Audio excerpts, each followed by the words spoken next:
اللہ تبارک و تعالی نے کلام مقدس کے اندر یہ ارشاد فرمایا ہے، اور یہ خطاب ہے خاص حضور صلی اللہ علیہ وسلم کی ذات کو۔ وَيَوْمَ نَبْعَثُ فِي كُلِّ أُمَّةٍ شَهِيدًا عَلَيْهِمْ مِنْ أَنفُسِهِمْ۔ اللہ نے فرمایا کہ قیامت والے دن جب ہم ہر امت سے، ہر جماعت سے گواہ کھڑا کریں گے ان پر، ان کے اپنوں میں سے، وَجِئْنَا بِكَ شَهِيدًا عَلَى هَؤُلَاءِ، اور آپ ہوں گے گواہ ان سب پر، وَنَزَّلْنَا عَلَيْكَ الْكِتَابَ تِبْيَانًا لِكُلِّ شَيْءٍ وَهُدًى وَرَحْمَةً وَبُشْرَى لِلْمُسْلِمِينَ۔ اب اللہ نے فرمایا کہ اس منظر کو آپ یاد رکھیں کہ جب قیامت کا دن ہوگا اور ہر نبی اپنی امت کے بارے میں گواہی دے گا۔ جب اس سے سوال کیا جائے گا کہ انہوں نے آپ کے ساتھ کیا معاملہ کیا، تو وہ بتائیں گے کہ یا اللہ ہم نے ہر ممکن جد و جہد کی، دعوت دی، تبلیغ کی، لیکن یہ اپنے کفر پہ اور اپنی ضد پہ اڑے رہے اور ایمان نہیں لے آئے۔ اب اس کے بعد یہ بھی ہے کہ ایک اور روایت میں ہے کہ وہ مشرکین جن کے خلاف انبیاء گواہی دیں گے تو وہ یہ ایک سوال اٹھائیں گے کہ یا اللہ یہ تو ہمارے زمانے میں انبیاء تھے ہی نہیں، تو یہ کیسے گواہی دے رہے ہیں؟ گواہ کے لیے تو یہ ضروری ہوتا ہے کہ وہ موجود ہو، وہ حاضر ہو، اسی لیے شاہد کا معنی حاضر بھی ہے۔ تو اللہ تبارک و تعالی انبیاء کو حکم دیں گے بھی تم اپنی اس محنت پر کوئی گواہ لا سکتے ہو؟ کہیں گے کہ ہاں حضور محمد مصطفیٰ صلی اللہ علیہ وسلم گواہی دیں۔ تو اب حضور صلی اللہ علیہ وسلم تمام انبیاء کے لیے گواہ بنیں گے اور عرض کریں گے کہ یا اللہ یہ سچ کہہ رہے ہیں، ان نے تیرا دین پہنچا دیا ہے لیکن قوموں نے انکار کیا اور کفر کیا ہے، تیرے نبی جو ہیں وہ سچے۔ اب سوال یہ پیدا ہوتا تھا بھی حضور کیسے گواہی دیں گے، کیونکہ یہ انبیاء تو حضور سے پہلے گزر چکے اور وہ امتیں بھی کہنے پہلے گزر چکی، تو اب حضور پاک کیسے گواہی دے رہے ہیں؟ تو اس کا آگے اللہ نے جواب دے دیا کہ ہم نے جو آپ پر قرآن اتارا ہے اس میں یہ ساری بات موجود ہے۔ تو جب اللہ کی وحی آئی، اللہ نے جبریل بھیجا، اللہ نے قرآن اتارا، تو قرآن پاک نے سب کچھ کھول کے رکھ دیا۔ اسی لیے قرآن جو ہے وہ پہلی کتابوں کی تصدیق کرنے والا ہے۔ اب یہاں قرآن پاک کی یاد رکھیں کہ کتنی صفتیں آئی ہیں۔ پہلی تو ہے تبیان لکل شیء، ہر چیز کو کھول کے بیان کرنے والا۔ دوسری اس کی صفت کیا ہے؟ وہ ہدن، وہ ہدایت کرنے والا۔ اور تیسری صفت اس کی کیا ہے کہ وہ رحمتن، اور ماننے والوں کے لیے وہ رحمت ہے۔ اور چوتھی صفت اس کے لیے کیا ہے کہ وہ بشریٰ للمسلمین، جو ایمان لانے والے لوگ ہیں ان کو خوشخبری دینے والا۔ اب تبیانا لکل شیء سے کیا مراد؟ اس پر بڑی بڑی علماء نے بڑی بڑی دقیق بحثیں کی ہیں اور بڑے بڑے اسرار و حکم بھی بیان کیے ہیں، چونکہ قرآن ایک ایسی جامع کتاب ہے کہ فقہاء نے اسی سے مسائل استنباط کیے۔ محدثین کرام نے بھی اللہ کے قرآن کے مطابق حدیثوں کو ملایا، جو حدیث قرآن کے مخالف ہے اس کو چھوڑ دیا۔ اور اسی طرح یعنی جتنی بھی دنیا کے اندر اہل علم ہیں سب نے اسی قرآن سے فائدہ اٹھایا۔ اور سنت کا مسئلہ جو ہے حدیث مبارکہ وہ بھی اللہ کے قرآن سے سمجھ آیا کہ یعلمکم الکتاب والحکمت، حکمت سے مراد سنت ہے۔ ما آتاکم الرسول فخذوہ وما نہاکم عنہ فانتہوا، اچھا، اس لیے قرآن میں علماء نے لکھا ہے کہ کوئی ایسا فن بھی نہیں جس کا ذکر قرآن میں نہ ہو، چاہے وہ صراحتاً ہو یا اشارتاً۔ اب دیکھیں جیسے درزی کا کام ہے، کپڑے سینا، کپڑے کو جوڑنا، تو اللہ کے قرآن کی آیت ہے وَاتَّفَقَا عَلَيْهِمَا يَخْصِفَانِ مِنْ وَرَقِ الْجَنَّةِ۔ جب آدم و حوا کے کپڑے اتر گئے تو فوراً انہوں نے درختوں کے پتے جوڑ جوڑ کے اپنے بدن کو چھپایا، تو انہوں نے وہی کام کیا، یہ کپڑوں کو جوڑتے ہیں، وہ پتوں کو جوڑ رہے ہیں۔ اسی لیے علماء نے فرمایا کہ جو نجارے کا کام ہے، درخان کا کام ہے، اس کا ذکر بھی قرآن میں ہے کہ اللہ نے نوح علیہ السلام کو حکم دیا تھا کہ وَاصْنَعِ الْفُلْكَ بِأَعْيُنِنَا، ہماری نگرانی میں آپ کشتی تیار کریں۔ تو سب سے پہلے کشتی بنانے والے حضرت نوح علیہ السلام ہیں۔ جبریل علیہ السلام نے آ کے ان کو تعلیم دی اور انہوں نے کشتی بنائی۔ تو نجارے کا کام بھی گویا کہ قرآن میں اس کا ذکر بھی موجود ہے۔ اور اسی طرح جو لوگ غواصی کرتے ہیں یعنی غوطہ خور ہوتے ہیں اور اندر سے چیزیں نکال، اس کا ذکر بھی کل بناء وغواص۔ اللہ نے سلیمان علیہ السلام کو بنانے والے بھی دیے تھے اور سمندروں کے اندر غوطہ خوری کر کے اندر سے پتھر اور ہیرے نکالنے والے بھی دیے تھے۔ اسی طریقے سے اللہ تبارک و تعالیٰ نے لوہار کا کام جو ہے اس کا ذکر بھی کنایتاً موجود ہے کہ وَأَلَنَّا لَهُ الْحَدِيدَ، کہ اللہ نے حضرت داؤد کے ہاتھ میں لوہے کو نرم کر دیا۔ أَنْ نِعْمَ السَّابِقَاتٍ وَقَدِّرْ فِي الصَّبْرِ، تو اس کا ذکر بھی گویا اشارتاً قرآن میں موجود ہے۔ اسی طرح طب والوں نے بھی قرآن سے لیا ہے کہ اللہ نے فرمایا کلوا واشربوا ولا تسرفوا، کھاؤ پیو لیکن زیادتی نہ کرو، حد سے زیادہ نہ کھاؤ کہ پھر بد ہضمی کا باعث بن جائے، اتنا کھاؤ جو تمہاری۔ اسی لیے حکم ہے کہ آدمی کو اپنے پیٹ کے 3 حصے کرنے چاہیے، کم از کم ایک حصہ سانس کے لیے اور ایک حصہ جو ہے ہوا کے لیے چھوڑ دے، تو اس کا ذکر بھی اللہ کے قرآن میں موجود ہے۔ اور اسی طرح اللہ تبارک و تعالیٰ نے شکار کا ذکر بھی قرآن میں موجود ہے۔ احل لکم صید البحر، تو شکار کا ذکر بھی قرآن میں موجود ہے۔ اسی طرح سنارے کا کام جو ہے وہ بھی قرآن میں موجود ہے۔ یلبسون حلیۃ یخرجون منہا حلیۃ تلبسونہا، تو اب کیسے بنائیں گے؟ سنارا ہی بنائے گا، ہمارے نہیں بنائے۔ اسی لیے ہے کہ وَاتَّخَذَ مِنْ حُلِيِّهِمْ عِجْلًا جَسَدًا لَهُ خُوَارٌ، کہ اس سامری نے ان کے زیور اکٹھے کر کے ان کو گلایا، سونا بنانے کے بعد سے ایک بچڑا بنا لیا اور اس بچڑے سے آواز بھی آتی تھی۔ تو سنارے کے کام کے بارے میں یعنی قرآن پاک کے اندر ذکر موجود ہے۔ اس لیے علماء نے یہ بھی فرمایا ہے کہ جتنا سواریاں ہیں والخیل والبغال والحمیر لترکبوها وزینہ، اس کا ذکر بھی قرآن میں موجود ہے۔ اور جو چیزیں قیامت تک بنیں گی، ہوائی جہاز بنیں گے، ٹرینیں بنیں گی، تو وہ بھی موجود ہے۔ وَيَخْلُقُ مَا لَا تَعْلَمُونَ، ایسی چیزیں پیدا ہوں گی جو تم نہیں جانتے۔ اس لیے اللہ نے فرمایا کہ قرآن مجید جو ہے، اب اگر فصاحت و بلاغت اور اعجاز کی نظر سے دیکھیں تو قرآن پاک نے پوری دنیا کو چیلنج کیا ہے کہ وَإِن كُنتُمْ فِي رَيْبٍ مِّمَّا نَزَّلْنَا عَلَىٰ عَبْدِنَا فَأْتُوا بِسُورَةٍ مِّن مِّثْلِهِ، اگر تمہیں شک ہے کہ یہ قرآن نہیں ہے، حضور نے نعوذ باللہ خود بنایا ہے، تو تم بھی تو عرب ہو، تمہارے پاس بھی فصحاء ہیں، بلغاء ہیں، بڑے بڑے شاعر ہیں، بڑے بڑے ادیب ہیں، تم بھی تو بناؤ نا کوئی ایک صورت مقابلے پر۔ حالانکہ عرب کے شعراء جو تھے نا جی، ان کا بہت بڑا مقام تھا دنیا ادب میں، حتیٰ کہ اپنے شعر کو دیکھ کے نعوذ باللہ نے نبوت کا دعویٰ کر ڈالا متنبی نے، کہ میرے اوپر جو اشعار اترتے ہیں گویا کہ یہ بھی اللہ کی طرف سے وحی آ رہی ہے۔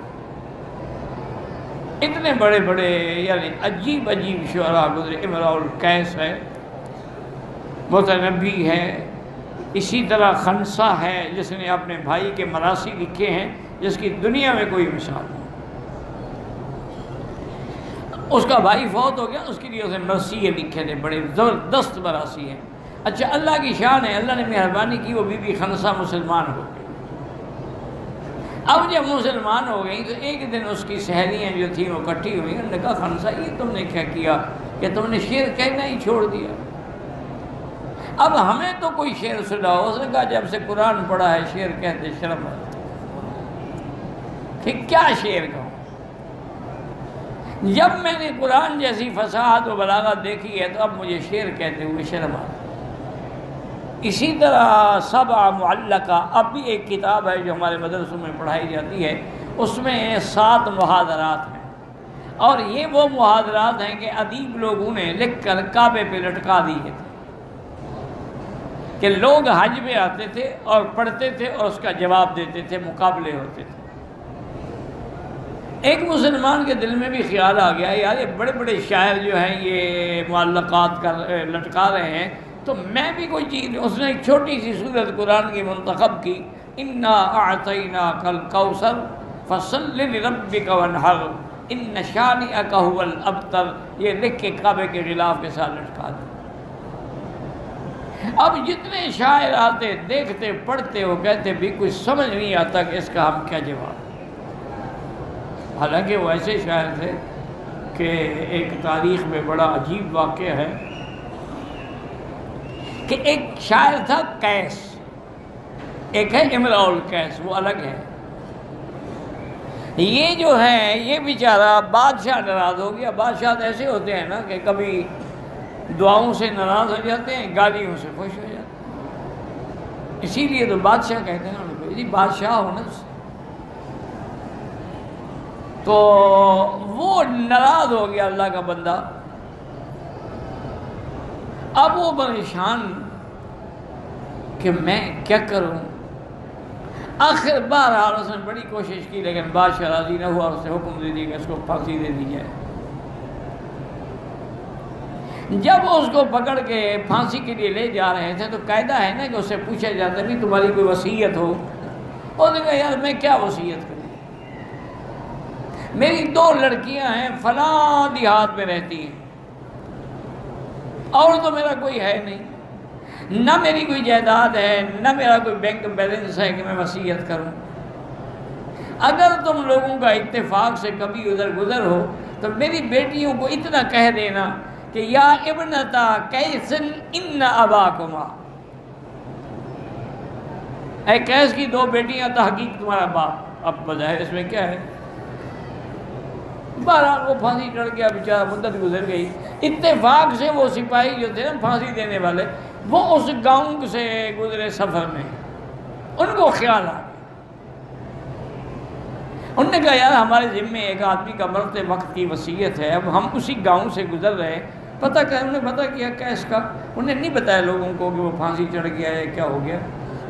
انہوں نے کہا اس کی بیٹیاں ہیں، انہوں نے کہا ہاں جی اس کی بیٹیاں ہیں، لیکن وہ تو بیچاری بکریاں چرانے کے لیے گئی ہیں۔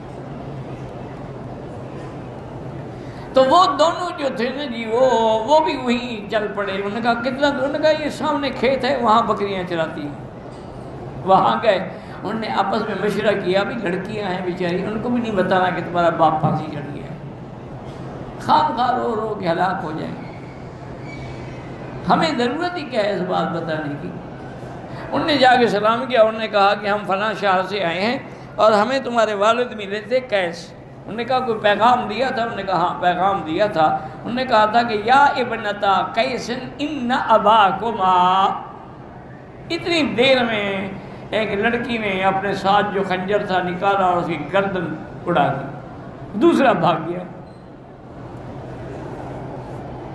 اب ان لڑکیوں کو پکڑا گیا، پھر وہ بادشاہ کے سامنے پیش ہوئے، یہ انہوں نے کہا تم نے ہمارے آدمی کو کیوں قتل کر دیا ہے؟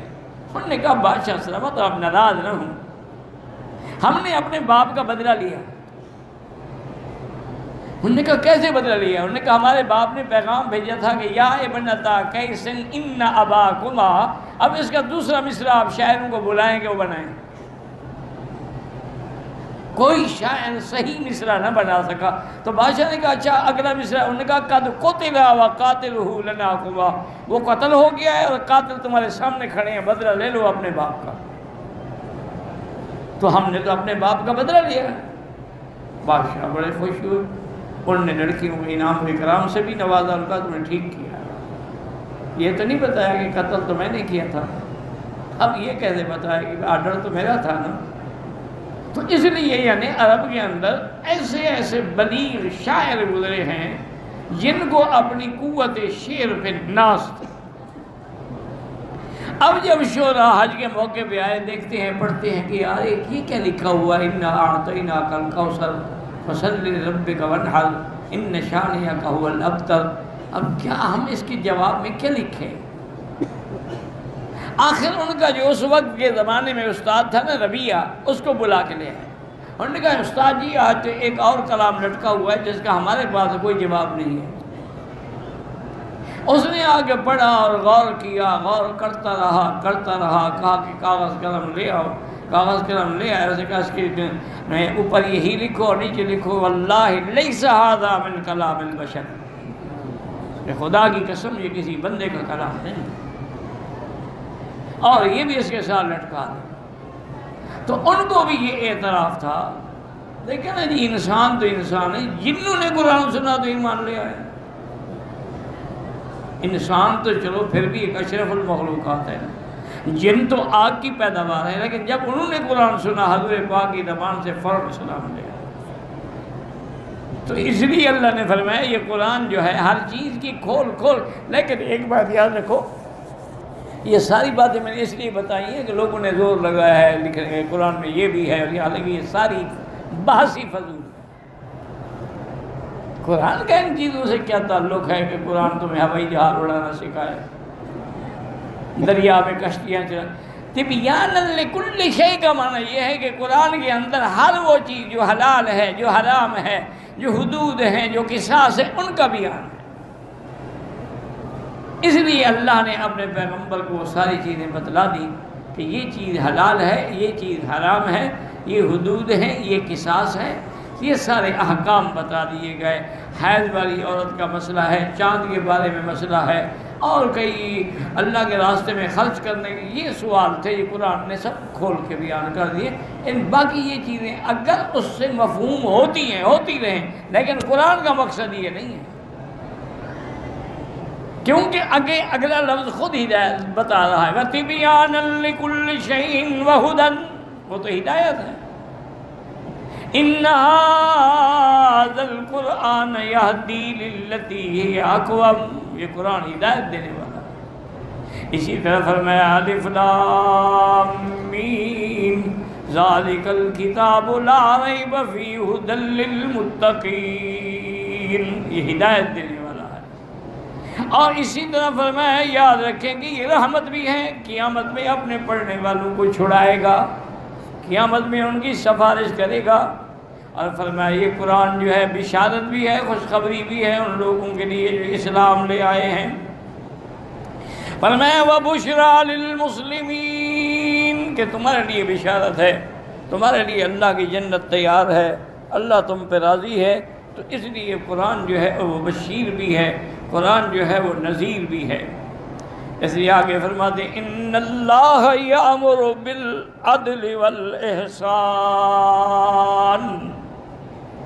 وَإِيتَاءِ ذِي الْقُرْبَىٰ وَيَنْهَىٰ عَنِ الْفَحْشَاءِ وَالْمُنكَرِ وَالْبَغْيِ يَعِظُكُمْ لَعَلَّكُمْ تَذَكَّرُونَ۔ اللہ تمہیں حکم دیتے ہیں عدل کا اور احسان کا۔ یاد رکھو عدل کا معنی اگر سامنے رکھا جائے وہ تو ہے برابر کا انصاف، لیکن یہ معنی نہیں ہوتا کہ برابر کا انصاف ہو۔ اب دیکھیں لڑکے کو 2 حصے ملتے ہیں وراثت میں، لڑکی کو آدھا ایک ملتا ہے، تو یہ پھر برابر تو نہ ہوئے نا۔ اسی سے بعض لوگوں نے کہا ہے کہ نہیں مرد عورت برابر ہے۔ بھئی اللہ کے بندے کیسے مرد اور عورت برابر ہے؟ انہوں نے کہا جی عدل جو ہے تو عدل تو یہی ہے، تو یہ معنی نہیں ہے۔ عدل کا معنی یہ ہے کہ آتے لکل ذی حق حقہ، ہر حق والے کو حق دو، یہ عدل ہے۔ اگر 2 آدمیوں کے درمیان فیصلہ کرنا پڑے تو انحکم بالعدل، انصاف سے فیصلہ کرو، یہ نہ دیکھو کہ میری جماعت کا ہے اور یہ میرا مخالف ہے۔ اور بعض علماء نے فرمایا، حضرت ابن عباس نے فرمایا کہ عدل کا معنی ہی یہ ہے کہ لا الہ الا اللہ، اللہ کی وحدانیت کا اقرار کرو۔ انہوں نے کہا عدل کا معنی یہی ہے۔ اور اسی طریقے سے حضرت سفیان بن عیینہ فرماتے ہیں کہ عدل کا معنی یہ ہے استواء السریرۃ والعلانیہ۔ کیا معنی؟ تمہارا ظاہر اور باطن ایک ہو۔ یہ نہیں ہے کہ ظاہر میں تو تم ماشاءاللہ بڑے پارسا اور بڑے پیر اور بڑے بزرگ بنو، اور جب علیحدہ ہوں کار دیگر میں کنند وہاں جا کے ایسے کام کرو کہ شیطان بھی شرما جائے۔ نہیں، یہ عدل نہیں۔ عدل یہ ہے کہ دونوں برابر ہو، علانیہ بھی برابر ہو اور سریرہ بھی برابر ہو۔ اسی طرح فرمایا کہ اللہ تبارک و تعالیٰ نے یہ بھی بتلا دیا کہ والفحشاء والمنکر، اور اللہ احسان، اصل احسان کا معنی یہ ہے کہ ان تعبد اللہ کأنک تراہ، ایسے نماز پڑھو جیسے تم کو ہے کہ خدا کو دیکھ رہے ہو۔ یہ مقام احسان ہے۔ ایک ہے نا اسلام، ایمان اور احسان، احسان یہ ہے۔ اور اس کے بعد وَإِيتَاءِ ذِي الْقُرْبَى، رشتہ داروں سے صلہ رحمی کرو، کیونکہ جو قطع رحمی کرتے ہیں اللہ ان کو اپنی رحمت سے کاٹ دیتے ہیں۔ تمہارے رشتہ دار ہیں، ان کے ساتھ صلہ رحمی کرو۔ صلہ رحمی کا معنی یہ ہے کہ ان کے دکھ سکھ میں مدد کرو۔ یہ معنی نہیں ہوتا صلہ رحمی کر کے ان سے رشتہ کرو، رشتہ نہ کرو تو صلہ رحمی نہیں، ان کی ہر دکھ سکھ کے اندر معاونت کرو۔ وَإِيتَاءِ ذِي الْقُرْبَى وَيَنْهَىٰ عَنِ الْفَحْشَاءِ وَالْمُنکَرِ، اللہ فواحش، محرمات اور منکرات سے منع کرتے ہیں۔ اور بغی کا منع ہوتا ہے زنا، اس سے بھی اللہ منع کرتے ہیں۔ اور قرآن میں تمہیں یعظکم، تمہیں اللہ نے حکم بھی دیا ہے، نہی بھی دی ہے۔ کیوں؟ لعلکم تذکرون، تاکہ تم نصیحت پکڑو، اور جب نصیحت پکڑ لو تو پھر آگے اللہ کا پیغام پہنچاؤ۔ تو ان آیات مبارکہ میں اللہ تبارک و تعالیٰ نے عظمت قرآن کا بھی ذکر ہے اور عظمت مصطفیٰ کا بھی ذکر ہے، صلی اللہ علیہ وعلا آلہ و اصحابہ وسلم تسلیما کثیرا کثیرا، واللہ اعلم۔